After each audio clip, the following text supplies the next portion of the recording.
నమస్తే. మూసీ ప్రక్షాళన పేరుతో కాంగ్రెస్ పార్టీ కమిషన్లు దోచుకుంటుందని బీఆర్ఎస్ పార్టీ సంబంధించిన నాయకులు చెప్తున్నారు. కాంగ్రెస్ పార్టీ వాళ్ళేమో మూసీ ప్రక్షాళన జరుగుతుంది, ముప్పు ప్రాంతాల్లో ఉన్న ప్రజలను డబల్ బెడ్రూమ్లు కావచ్చు అపార్ట్మెంట్లకు తరలిస్తున్నాం, వాళ్ళకి నష్టపరిహారం కూడా చెల్లిస్తున్నామని స్వయాన ముఖ్యమంత్రి చెప్తున్నాడు. సో ఇవన్నీ డిస్కస్ చేద్దాం. చర్చ అంతా కూడా మూసీ గురించే జరుగుతుంది రాష్ట్రంలో.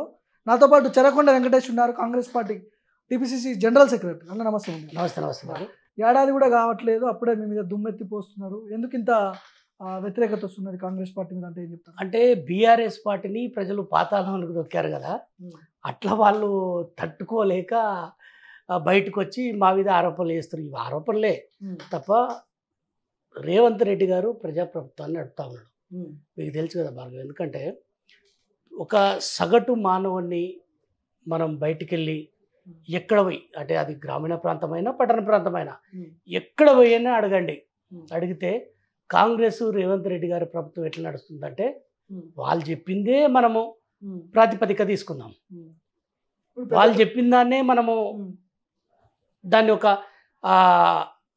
అంటే ప్రామాణికంగా తీసుకొని నిజంగా కాంగ్రెస్ పార్టీ కానీ లేకపోతే బీఆర్ఎస్ కానీ బీజేపీ కూడా వీళ్ళ ముగ్గురు మీద మనము ఒక సగటు మానవుని వాయిస్ తీసుకుంటే తెలుస్తుంది. మనం ఎన్ని మాట్లాడినా ఏం మాట్లాడినా కూడా రేవంత్ రెడ్డి గారి ప్రభుత్వము పేదల కోసం పనిచేస్తున్న విషయం వాళ్ళే స్పష్టంగా చెప్తా ఉన్నారు. ఇప్పుడు మరో కాళేశ్వరం అంటారు కదా, ఈ మూసి ప్రక్షాళన మీరు చెప్తున్నారు. ప్రక్షాళన పేరుతో కమిషన్లు కోసమే అసలు మంచి ప్రశ్న అడిగారు మీరు. నేను ఒకటి చెప్పదలుచుకున్నా, అంటే మైక్ టీవీ ద్వారా ప్రజలకు ఈ విషయం తెలవాలి. ఇప్పుడు రేవంత్ రెడ్డి గారు 1,50,000 కోట్ల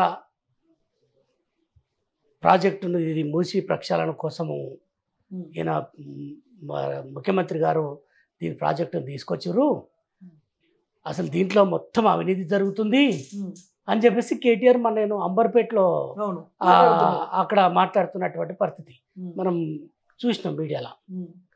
అసలు ఏమైనా సిగ్గుసేర ఉందా మాట్లాడటానికి? అసలు అసలు డిపిఆర్ఏ ఇంకా మొదలు కాలేదు, డిసైడ్ కాలేదు.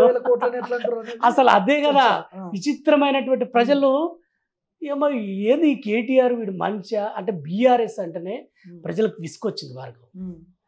ప్రజలు ఏమనుకుంటారంటే వీళ్ళు అంటే అధికారం పోయినా వీళ్ళ అహంకారం తగ్గలేదు, ఇంకా అబద్ధాలు మాట్లాడుతూ ఉన్నారు, ఇంకా వీళ్ళు నీచానికి ఒడిగడుతూ ఉన్నారు అనే విషయం ప్రజలు మాట్లాడుకుంటా ఉన్నారు. ఏదో ఇప్పుడు ఎవరైనా ఈ ప్రజాస్వామ్య దేశంలో ప్రజల దగ్గరికి పోవచ్చు, మాట్లాడవచ్చు, మీటింగులు పెట్టుకోవచ్చు, ఎవరు పెట్టినా వింటారు. కానీ ప్రజలు చాలా విజ్ఞులు, ఏం చెప్పాలనో సందర్భం వచ్చినప్పుడు ఏం చేయాలనో చేస్తారు. అందుకోసం అంటే ఈ సోషల్ మీడియాలో నేను మీకు ఒక చిన్న ఉదాహరణ చెప్తా. నేను ఈ అంబర్పేట సైడ్, నేను అంటే ఎల్బీ నగర్ సైడ్ ఉంటా. అసలు ఏంది వీళ్ళు నిజంగా వీళ్ళు ఏమనుకుంటారు, ఆ మూసి పరివాహక ప్రాంతంలో నివసిస్తున్నటువంటి ఆ మురికివాడల్లో, ఆ మురికి గబ్బులో పాపం వాళ్ళ జీవితాలు, వాళ్ళ పిల్లలు అనారోగ్య పాలై అనేక ఇబ్బందులు పడుతూ ఆ జీవితాన్ని ఎవరైనా అనుభవిస్తారా చెప్పండి మీరే? అక్కడ ఉంటోళ్ళంతా కూడా ఎస్సీలు, బీసీలు, ముస్లింలు వీళ్ళే ఉంటారు అక్కడ. ఏదో చిన్న చిన్న ఆ రేకుల షెడ్ వేసుకొని నివసిస్తున్నటువంటి ప్రజలు. అంటే వీళ్ళ ఉద్దేశం ఏంటంటే, మీరు మొదట్లో మంచి మాట మాట్లాడారు. ఏంటంటే ఈ పబ్లిక్, ఈ మూసివాడలో నివసిస్తున్నటువంటి పేద ప్రజలంతా నిజంగా వాళ్ళు ఎప్పుడు అక్కడనే ఉండాలనా? వాళ్ళు మళ్ళీ ఎవరో కాదు, ఉన్నత కుటుంబాలకు సంబంధించిన వాళ్ళు కారు, ఏదో కబ్జాలు చేయాలనే ఉద్దేశం ఉన్న వాళ్ళు కాదు.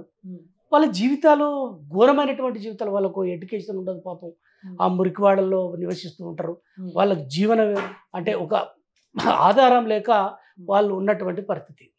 కాబట్టి వాళ్ళను ఒక మంచి ప్రాంతానికి తరలించి ఈ మూసిని ప్రక్షాళన చేసి, అంటే ఆ మూసి మొత్తము దాంట్లో విపరీతమైనటువంటి దుర్గంధాలు మొత్తం అందులోకి వెళ్ళి ఆ సిటీలో బతుకుతున్నటువంటి వాళ్ళకు కనీసం ప్రశాంతమైనటువంటి వాతావరణం లేకుండా, ఇప్పుడు వర్షం వస్తే వర్షపు నీళ్ళు ఈ మూసి నది వాటర్ మొత్తం కలుషితం అయిపోయి వాటర్ పైప్ లైన్లో కలిసి ఇప్పుడు విపరీతమైన రోగాలు హైదరాబాద్లో ఎందుకు వస్తున్నాయి? ఈ డెంగ్యూ కానీ లేకపోతే రకరకాల వ్యాధులు.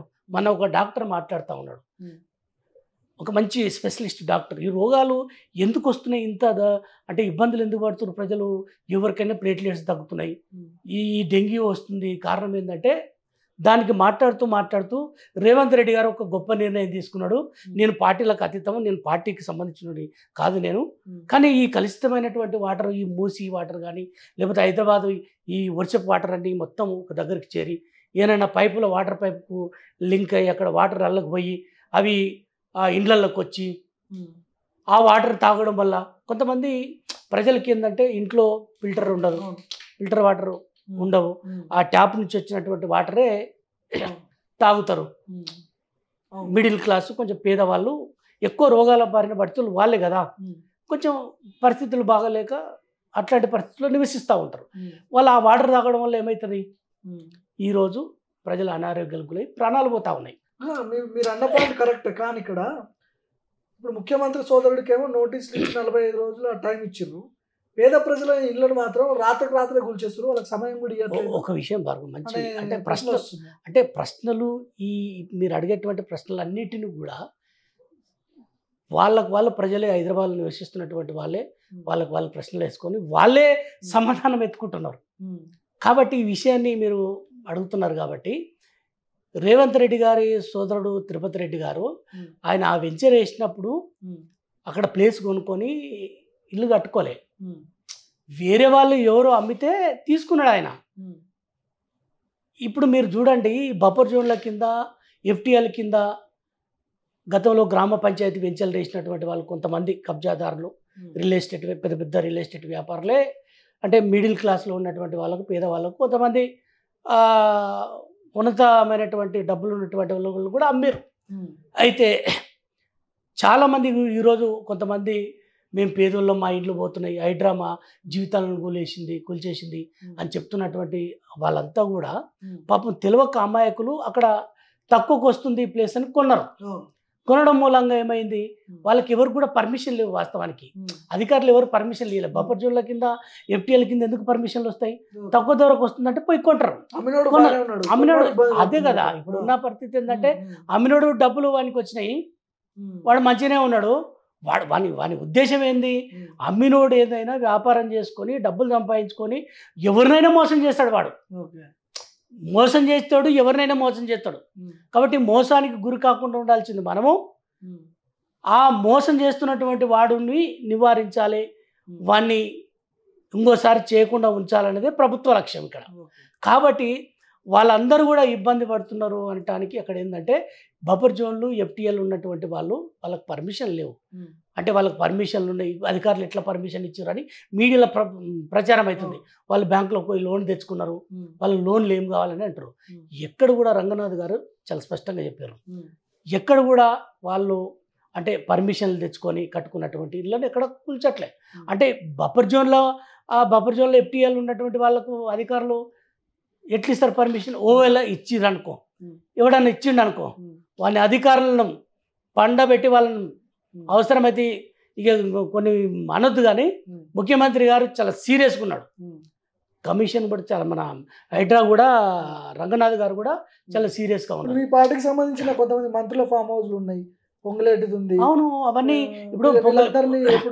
ఇప్పుడు పొంగిలేట్ అయినా లేకపోతే ఈ గతంలో పల్లం రాజు గారిది, అదేవిధంగా ఇప్పుడు మహేందర్ రెడ్డి గారిది ఉందన్నారు. విపరీతమైన ప్రచారం జరుగుతూ ఉన్నది. ఎవరిది ముఖ్యమంత్రి చేసిండు కదా ఫస్ట్ మీ పార్టీ పెద్ద బిల్డింగులు బాగా ఒకటే పెద్ద బిల్డింగులు వాసవి కన్స్ట్రక్షన్లు కానీ ఆ ఒక పెద్ద నాయకుడు పేర్లు అందరికి తెలుసు. చెరువులనే కట్టిండు, దానికి ఇట్లా బిడ్ చేసి చెరువు లోపలనే కట్ట బిల్డింగ్ పటాపంచలు అయిపోయింది.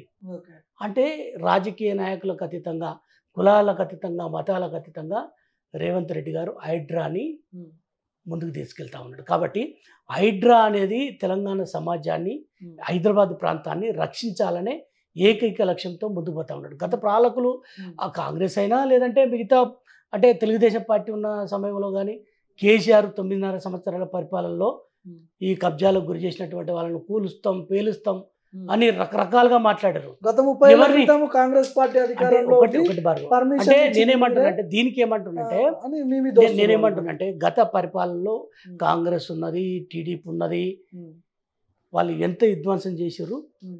9.5 సంవత్సరాలలో కేసీఆర్ పరిపాలనలో ఎంత విధ్వంసం జరిగిందో ఓపెన్ గా రండి ఛాలెంజ్ చేద్దాం, మాట్లాడుకుందాం. ఇప్పుడు వీళ్ళు జనతా గ్యారేజ్ అని అంటారు కదా తెలంగాణ జనతా భవన్. గ్యారేజ్ కాదు, జనతా గ్యారేజ్ మూసి అనేది బాధితులకు ఇక్కడ అంటే నేను చెప్తాను సార్. న్యాయం జనతా జరుగుతుంది గ్యారేజ్ అంటారు. అంటే అప్పుడు మల్లన్న సాగరు బాధితులు ఉన్నారు, నిర్వాసితులు ఉన్నారు. అవును. మరి అప్పుడెందుకు గుర్తు రాలేదు జనతా గ్యారేజీ? ఉమ్. రాండి స్వాగతిస్తాం, మా డోర్లు తెరిచే ఉంటాయని ఎందుకు జనతా గ్యారేజ్ పెట్టలే? అప్పుడు ఉమ్. అప్పుడే అహంకారం, ఉమ్. బలుపు, ఉమ్. పొగరు, ఉమ్. అసలు పేద ప్రజల వాళ్ళకి లెక్క ఎక్కడదండి. ఉమ్. ఇప్పుడు ఎవరైనా- తిరుగుతురుగా మూసి ప్రాంతాల్లో తిరుగుతున్నారు. అందుకోసం కేటీఆర్, చెప్తున్నా, హరీష్ రావు అందుకోసమే అందరూ బయటకు వస్తున్నారు. ఎప్పుడైనా కూడా కర్మ సిద్ధాంతం అనేది ఉమ్. ఎప్పుడైనా కూడా నమ్మాలి కొంచెం. ఓకే. ఎందుకంటున్నంటే కర్మ సిద్ధాంతం ఎందుకంటున్నట్టే గతంలో అహంకారపూరితంగా ఉమ్. మాకు వాళ్ళకు వాళ్ళ పార్టీ కార్యకర్తలు కూడా వాళ్ళకు కళ్ళకు కనిపించలే. ఉమ్. పేద ప్రజలు ఏడ కళ్ళకు కనిపిస్తారు? ఓకే. అదే పేద ప్రజల దగ్గరికి ఇప్పుడు ఉరుకుతున్నారు. చూస్తున్నారు. అంటే ఇక్కడ ఒక కాన్సెప్ట్ అర్థం చేసుకోవాలి మీరు. ఉమ్. ఇంతకుముందు కూడా ఒక మంచి మాట మాట్లాడారు. ఈ కాంగ్రెస్ పార్టీ మా ఆలోచన ఏంటంటే మురికివాడల్లో ఆ కంపుకు, ఆ గబ్బుకు, ఉమ్. అక్కడ అనారోగ్య పాలై ఉమ్. నివసిస్తున్న వాళ్ళంతా ఎస్సీలు, బీసీలు, ఉమ్. ముస్లిమ్స్, అంతే బడుగు బలహీన వర్గాల ప్రజలే పాపం. ఆ. మరి వాళ్ళని ఈ మురికివాడలో, ఈ మురికి కుంపంలో ఉంచి ఉమ్. ఈ ఎన్ని రోజులు వాళ్ళని వాళ్ళ జీవితాలను అట్ట చూస్తాం. ఉమ్. ముఖ్యమంత్రి గారు ఉమ్. ఈ ఈ ఈ మూసీ నదిని ప్రక్షాళన చేయడంతో పాటు వాళ్ళకి మంచి జీవితాన్ని ఇవ్వాలనుకుంటున్నాడు. ఉమ్. వాళ్ళకు ఒక మంచి జీవితాన్ని ఇవ్వాలనుకుంటున్నాడు. ఇప్పుడు ఈఎంఐలు, లోన్లు, బ్యాంక్ నుంచి డబ్బులు తెచ్చుకొని ఇల్లు కట్టుకున్న వాళ్ళు ఉంటారు, ఈఎంఐలు కట్టుకుని ఉంటారు, ఎక్కడ సంవత్సరాల తరబడి ఈఎంఐలు కట్టుకొని ఉంటారు. ఎక్కడ వాళ్ళ పరిస్థితి ఏంది మరి? ఎక్కడ ఉంటున్నారు? మూసీ ప్రాంతాల్లో మీరు ఏదైతే అంటారో లేదు. ఎక్కడ కూడా బ్యాంకు ఈ మధ్యలో వాళ్ళ అంటే అసోసియేషన్ ఉంది, బ్యాంకు మేనేజ్మెంట్ వాళ్ళ అసోసియేషన్లో ఒక పెద్ద ఆయన పేరు ఏదో ఉంది, సంథింగ్ పెద్ద డైరెక్టర్ హోదాలో ఉండి రిటైర్డ్ అయ్యేది సంథింగ్ ఏదో ఉంది.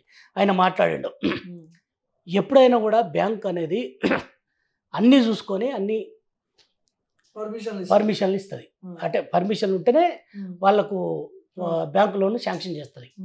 ఏ పర్మిషన్ లేదు, అక్కడ ఏమైనా పర్మిషన్ ఉంటుందా చెప్పండి? ఓకే, కబ్జాలు చేసిన వాళ్ళనే కూలగొడుతున్నారు మీరు. అంతే కదా, అక్కడ పర్మిషన్లు ఎక్కడివి?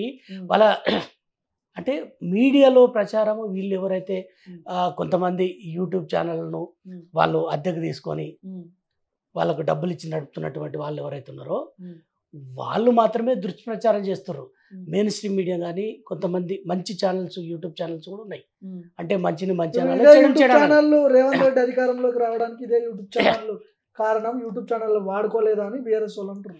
అంటే ఒకటి ఇప్పుడు ఏంటంటే జర్నలిజం యూట్యూబ్ ఛానల్ అనే అంటే అర్థం వచ్చేటట్టుగా మీకు అర్థమైంది. కానీ ఇక్కడ జర్నలిజం అనేది, జర్నలిస్ట్ అనేది యూట్యూబ్లలో ఉన్నా లేకపోతే ఇంకే మెయిన్ స్ట్రీమ్ మీడియాలో ఉన్నా కూడా యూట్యూబ్ ఛానల్లో ఉన్నటువంటి వాళ్ళు కూడా ఎట్లాంటి జర్నలిస్టులు ఉన్నారు?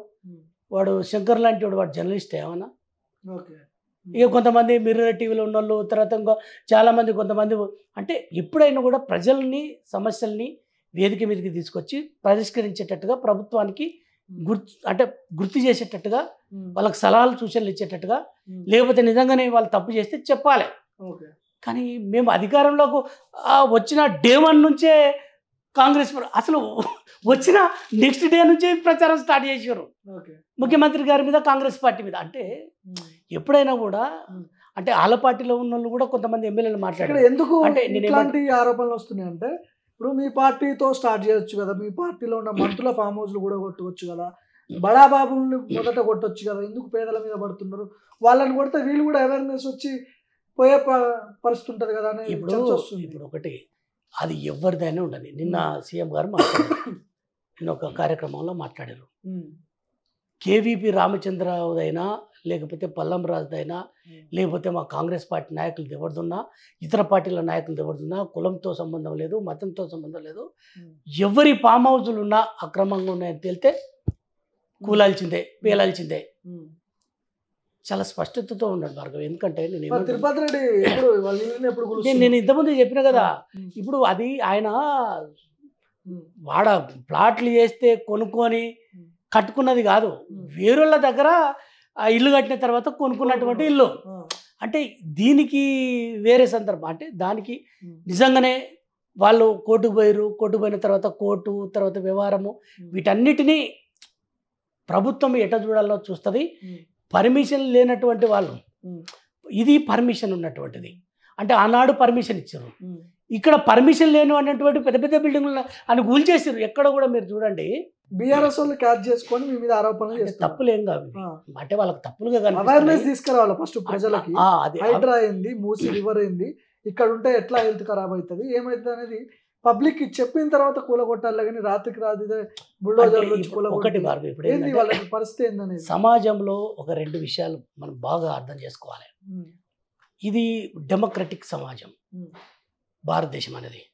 తెలంగాణలో విపరీతమైనటువంటి చైతన్యం ఉన్నటువంటి ప్రాంతం.